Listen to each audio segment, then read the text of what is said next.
30,547 नए सरकारी पद स्वीकृत किए जाएंगे। डिप्टी सीएम सम्राट चौधरी ने इसकी जानकारी दी है। सोशल मीडिया पर इसकी जानकारी डिप्टी सीएम सम्राट चौधरी ने साझा की है। अलग अलग विभागों में नए पद स्वीकृत किए जाएंगे। वित्त विभाग के द्वारा स्वीकृति दे दी गई है। सीएम नीतीश कुमार के निर्देश पर पदों की स्वीकृति दी गई है। पटना संवाददाता शैलेंद्र कुमार अधिक जानकारी के साथ जुड़े हुए हैं। शैलेंद्र, क्या है पूरी खबर? बिल्कुल, देखिए, जिस तरीके से बिहार में रोजगार पर चर्चाएं हो रही हैं, उसी कड़ी में उप मुख्यमंत्री सह वित्त मंत्री सम्राट चौधरी ने अपने सोशल मीडिया के माध्यम से बड़ी जानकारी सरकार को दी है कि नए पद 30,000 से अधिक नए पद का सृजन जो है वो बिहार में किया गया है। और ये सारे पद जो है वो अलग अलग विभागों के हैं। तो सभी विभागों में नए पद का सृजन हुआ है और इसकी जानकारी दी गई है। कहीं ना कहीं देखिए, रोजगार बड़ा मुद्दा है और इस मुद्दे को बीजेपी आगे बढ़ाना चाहती है कि लोगों को हम सरकारी नौकरियां दे रहे हैं, रोजगार दे रहे हैं। तो ये एक बड़ा मुद्दा है और इसी कड़ी में जो उप मुख्यमंत्री है उन्होंने यह जानकारी दी है कि 30,000 से अधिक अलग अलग विभागों में, गृह विभाग से लेकर के तमाम जितने भी विभाग हैं उन सभी विभागों में नए पद जो है वो सृजित किए गए हैं। उसमें इंजीनियर के भी पद है, 4th ग्रेड के भी पद है। तो कहा जा सकता है कि एक सरकार बनते ही, एनडीए की सरकार बनते ही एक नई बहाली अब होगी। जो 30,000 पद सृजित हुए हैं तो अब उस पर जल्द ही बहाली की प्रक्रिया पूरी हो जाएगी। फ्लोर टेस्ट हो जाएगा, उसके बाद अब धीरे धीरे बहाली की प्रक्रिया होगी और वित्त विभाग ने इस पर अपनी मंजूरी दे दी है। वित्त मंत्री सम्राट चौधरी हैं और उन्हीं को मंजूरी देनी है। तो उन्होंने कहा भी है कि मुख्यमंत्री के निर्देश के बाद, मतलब साफ है कि एनडीए की सरकार जो है उस सरकार में मैसेज देने की भी कोशिश की जा रही है सरकार की ओर से कि हम रोजगार तो दे ही रहे हैं और अधिक से अधिक रोजगार देने के लिए नए पद का सृजन भी किया जा रहा है। बिल्कुल शैलेंद्र, यानी बिहार में जो सियासत चल रही है रोजगार के मुद्दे पर, उसको लेकर कहीं ना कहीं संदेश देने की कोशिश एनडीए सरकार की तरफ से की गई है। बहुत बहुत शुक्रिया तमाम जानकारी साझा करने के लिए। बढ़ते आगे, बिहार में फ्लोर टेस्ट से पहले विधायकों को बचाने का प्रयास अब तेज होता हुआ दिख रहा है। बात चाहे विरोधी खेमे की हो या फिर सत्ताधारी दलों की। पटना में बैठक के बहाने तेजस्वी यादव ने अपने आवास पर पार्टी के सभी विधायकों को पटना बुलाया था, लेकिन यहां आने के बाद तेजस्वी यादव के आवास पर ही सभी विधायकों को रोक लिया गया है। दावा है कि आरजेडी के 79 में से 77 विधायक तेजस्वी यादव के आवास पर अभी मौजूद हैं। विधायकों के टूटने का डर ऐसा है कि न सिर्फ उनके तेजस्वी आवास से बाहर निकलने पर रोक लगा दी गई है, बल्कि तेजस्वी यादव के आवास में ही सभी विधायकों के खाने पीने का इंतजाम किया गया है। तस्वीरें एक्सक्लूसिव आपके टीवी स्क्रीन पर दिखा रहे हैं। ये देखिए, जहां इंतजाम किया गया है विधायकों के खाने पीने का, वहां की तस्वीर हम आपको दिखा रहे हैं। आप देख सकते हैं कैसे तेजस्वी यादव के आवास में विधायक जो जुटे हुए हैं वो खाना खा रहे हैं, तो कोई आइसक्रीम के मजे ले रहा है। ये तस्वीर हम आपको दिखा रहे हैं तेजस्वी यादव के आवास के अंदर की तस्वीर है, जहां अभी सभी विधायक मौजूद हैं। आपको बता दें कि इन सभी विधायकों को तेजस्वी यादव के आवास पर ही रहने के लिए कहा गया है। फ्लोर टेस्ट से पहले यानी 12 फरवरी से पहले तक ये सभी विधायक यहीं पर रहेंगे और इस बात की पुष्टि तब हो गई जब विधायक यहां बैठक के बहाने पहुंचे जरूर, लेकिन फिर बताया गया कि विधायकों को यहीं रहना है, तो विधायकों ने अपने अपने घरों से सामान मंगवाने भी शुरू कर दिए। खबर ये भी है कि मनोरंजन का भी खास ख्याल रखा गया है और इसीलिए कलाकार जो है वो मौजूद हैं, कलाकारों की टोली भी मौजूद है। संवाददाता अमित अधिक जानकारी के साथ जुड़े हुए हैं। अमित, हम एक्सक्लूसिव तस्वीर दर्शकों को दिखा रहे हैं तेजस्वी यादव के आवास के अंदर की। फिलहाल क्या कुछ वहां चल रहा है, क्या इसको लेकर कोई अपडेट? देखिए, अभी जो भोज हुआ है तेजस्वी यादव के यहाँ, वो मटन चावल की दावत दी गई थी सभी विधायकों को, और जो नॉनवेज नहीं खाने वाले हैं उनके लिए वेजिटेरियन भोजन मंगाया गया था, जिसमें तमाम तरह के जो व्यंजन है वो परोसे गए और सभी जो विधायक है, विधान पार्षद है, वो उनके साथ साथ जो पार्टी के वरिष्ठ नेता है सभी ने भोजन की। और अब जो जानकारी है कि तमाम विधायक जो है वो थोड़ी देर में एक मधुर संगीत कार्यक्रम जो है वो आयोजित किया गया है, जिसमें आरजेडी के ही विधायक गण जो हैं वो अपनी कला को बिखरते हुए नजर आएंगे। और जो जानकारी है कि उसके बाद तमाम विधायक जो है वो आराम करेंगे। कल सुबह पहली किरण के साथ जो है विधायकों ने यह तय किया है कि व्यायाम करना है, एक्सरसाइज करनी है। अब पूरा दिन जो है वो कल तेजस्वी के साथ ही बिताने हैं। अंदर में क्रिकेट भी होगा, शतरंज भी होगा और कैरम बोर्ड भी, उस खेल की भी व्यवस्था की गई है। क्योंकि तेजस्वी ने साफ तौर पे कहा है कि खेला हम करके रहेंगे, जो हमने कहा है कि खेला होगा तो वो खेला होगा। तो उस खेल के जरिए जो है वो खेला होने की जो तस्वीर है उसको दर्शकों तक पहुंचाने की कोशिश हमारी भी होगी। हालांकि असली खेला जो है वो सोमवार यानी कि 12 तारीख को जब विधानसभा में, विधानमंडल में नीतीश बिल्कुल अमित, अब इंतजार है 12 फरवरी का, उस दिन क्या कुछ होता है वो तस्वीर देखने लायक होगी। बहुत बहुत शुक्रिया तमाम जानकारी के लिए। बढ़ते आगे, फ्लोर टेस्ट के पहले तेजस्वी यादव के आवास पर आरजेडी के विधायकों की बैठक हुई है और अब कहा जा रहा है कि सभी विधायकों के वहीं पर रहने का इंतजाम भी कर दिया गया है। बताया जा रहा है कि विधायकों को मोबाइल तक के इस्तेमाल की इजाजत नहीं है। सवाल है कि जो खेला की बात कह रहे थे उनको अपने विधायकों के बाड़ेबंदी की जरूरत क्यों पड़ गई? राज को राज रहने दीजिए, मैंने पहले ही कहा था, राज को राज रहने दीजिए, इसके ज्यादा बात नहीं। 12 तारीख के शाम में बात कीजिएगा तो मैं राज बता दूंगा। शनिवार दोपहर आरजेडी के विधायक भाई वीरेंद्र गाने के बोल गुनगुनाते हुए तेजस्वी यादव के आवास पर हो रही बैठक में हिस्सा लेने गए थे। भाई वीरेंद्र संकेत दे रहे थे कि 12 फरवरी को फ्लोर टेस्ट में खेला होगा और संख्या उनके साथ है। लेकिन शनिवार की शाम होते होते एक दूसरी तस्वीर सामने आ गई। सामान के साथ तेजस्वी यादव के आवास में जाते हुए विधायकों की तस्वीर जरा देख लीजिए। बताया जाता है कि आरजेडी के सभी विधायक और एमएलसी 2 दिनों तक तेजस्वी यादव के घर पर ही रहेंगे। वहीं उनके रहने और खाने पीने का इंतजाम किया गया है, लेकिन मोबाइल के इस्तेमाल और बाहर जाने की इजाजत नहीं है।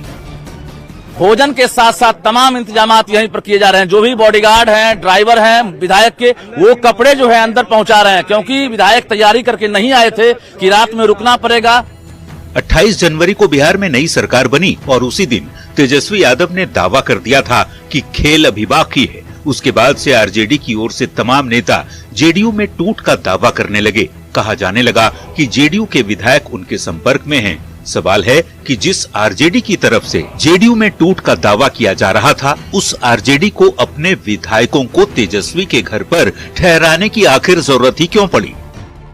हमारे दल के और महागठबंधन दल के तमाम विधायक आए और उन्होंने इच्छा व्यक्त की कि आगामी 48 घंटे हम एक साथ रहेंगे, कई पहलुओं पर चर्चा करेंगे।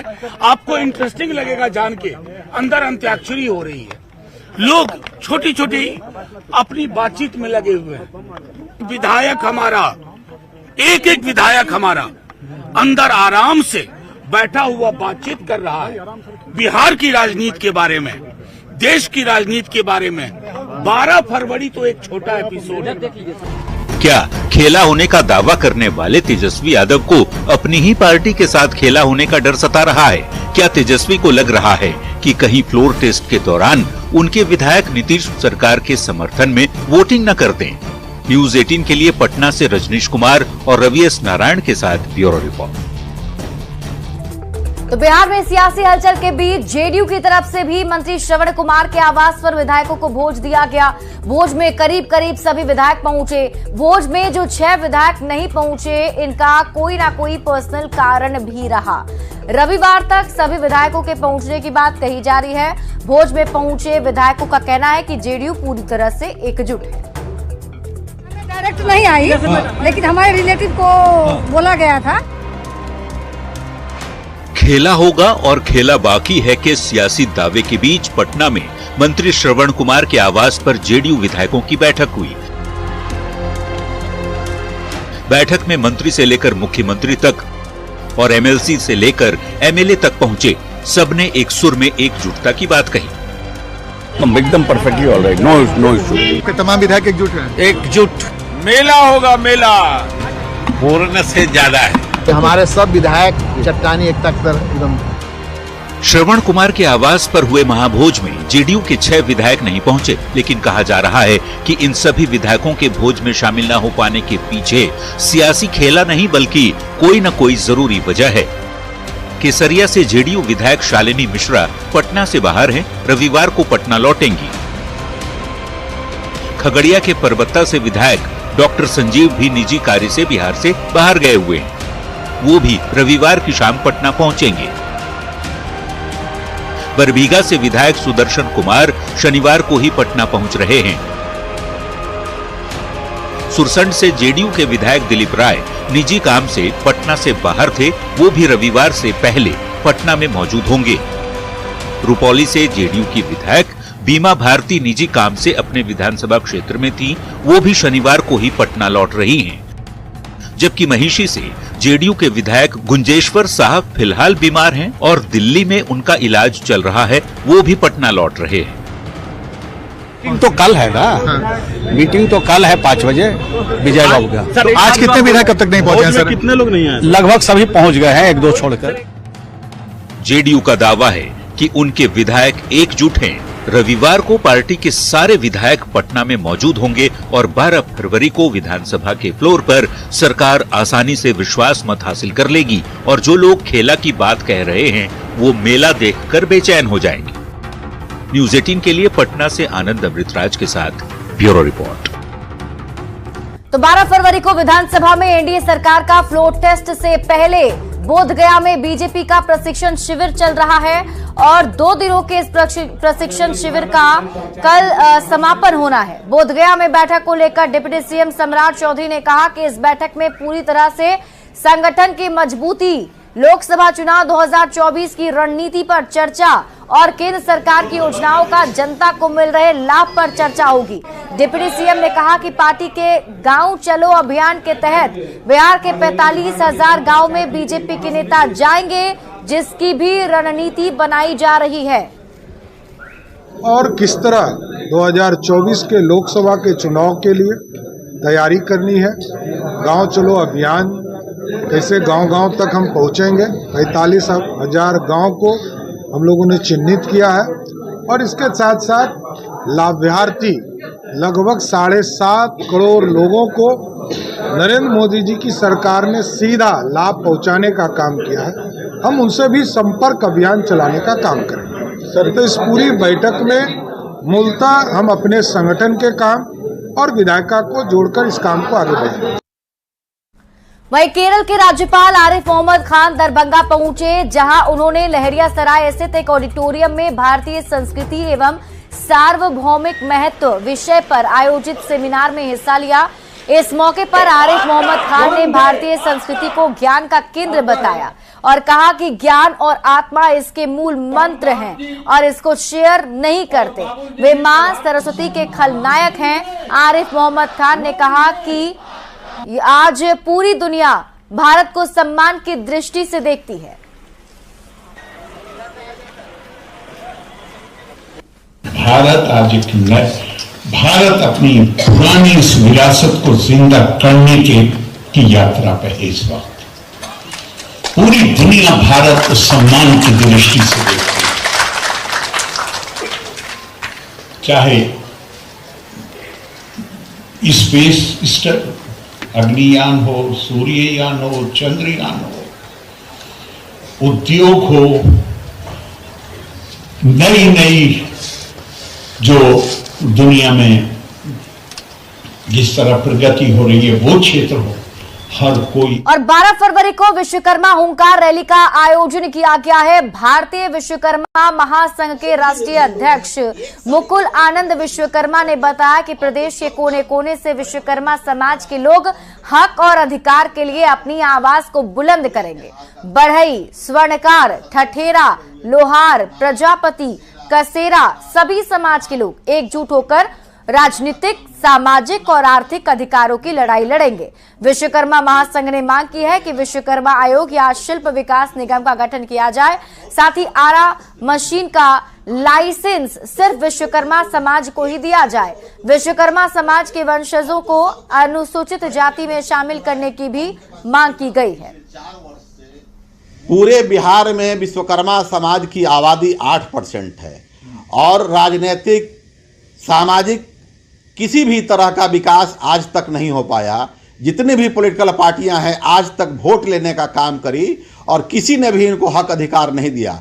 8% के हिसाब से हमारा पार्लियामेंट का 5 और विधानसभा का 22 टिकट बनता है और अगर जो कोई भी पॉलिटिकल पार्टी हम लोगों को मान सम्मान और टिकट देने का काम नहीं करती है तो पूरा का पूरा विश्वकर्मा समाज एकजुट होकर हम लोग विश्वकर्मा के 5 पुत्र बढ़ई, लोहार, सोनार, कसेरा, ठठेरा हम लोग आर्थिक और सामाजिक विकास करने के लिए, राजनीतिक रूप से आगे बढ़ने के लिए हम लोगों ने कमर कसी है और 12 फरवरी को मिलर हाई स्कूल में बहुत ही बड़े कार्यक्रम का आयोजन किया जा रहा है जिसमें पूरे बिहार के विश्वकर्मा समाज लाखों लाख की संख्या में भाग लेंगे और अपने हक और अधिकार के लिए आवाज उठाएंगे। और फिलहाल इस बुलेटिन में अभी के लिए बस इतना ही। आगे देख लेते हैं हेडलाइन।